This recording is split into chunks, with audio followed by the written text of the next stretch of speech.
Letting go, the path to inner freedom. We spend most of our lives trying to control everything around us.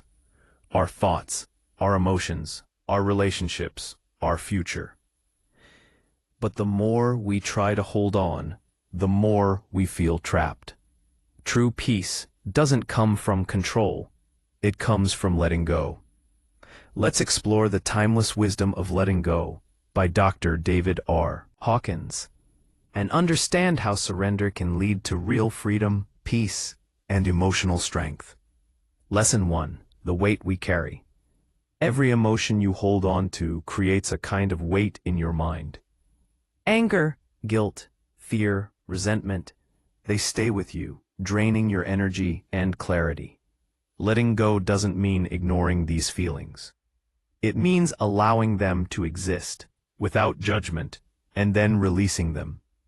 You can't control every situation, but you can choose how long you carry it inside you. When you stop resisting emotions, they begin to dissolve on their own. Lesson 2. Surrender is strength. We are taught that surrender means weakness, but in truth, surrender is one of the highest forms of strength. It means trusting life instead of constantly fighting it. When you surrender, you stop trying to force outcomes. You stop reacting with fear. You simply allow things to be and act with clarity, not resistance. Pause. Letting go doesn't make you passive. It makes you peaceful. It allows you to act with power instead of panic. Lesson 3. Observe, don't attach. Most of our suffering comes from identification. I am angry.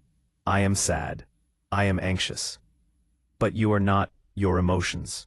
You are the awareness that experiences them. Pause. The moment you can observe your emotions without labeling them, you separate your true self from the storm.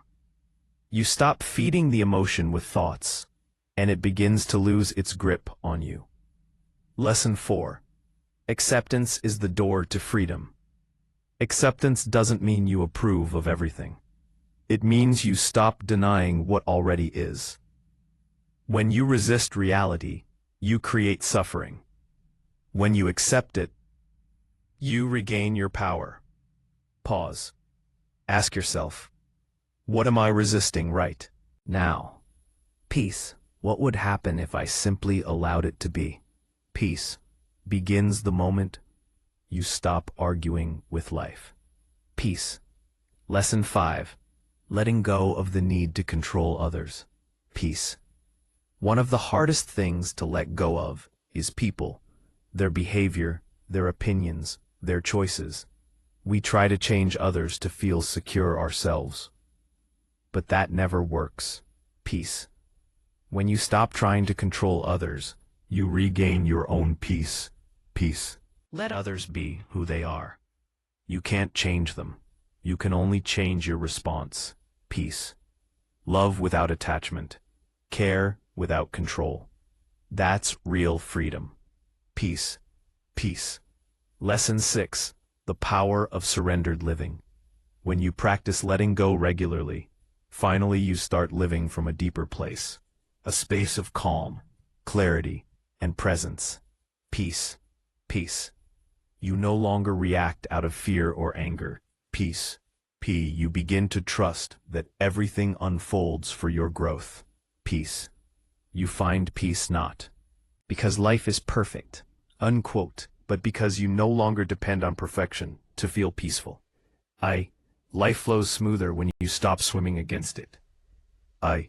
Lesson 7. Let go and rise higher.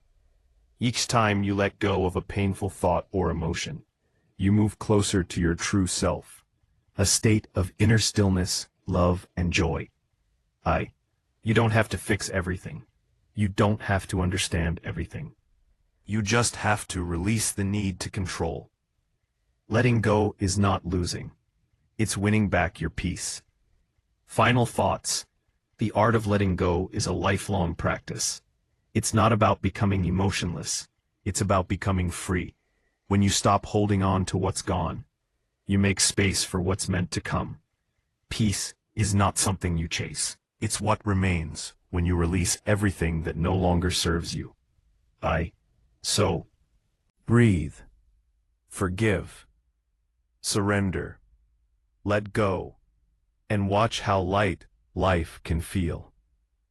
If this message spoke to you, remember to like, share, and subscribe for more powerful lessons on self-growth and emotional mastery. Because the greatest strength you can ever learn is the power of letting go.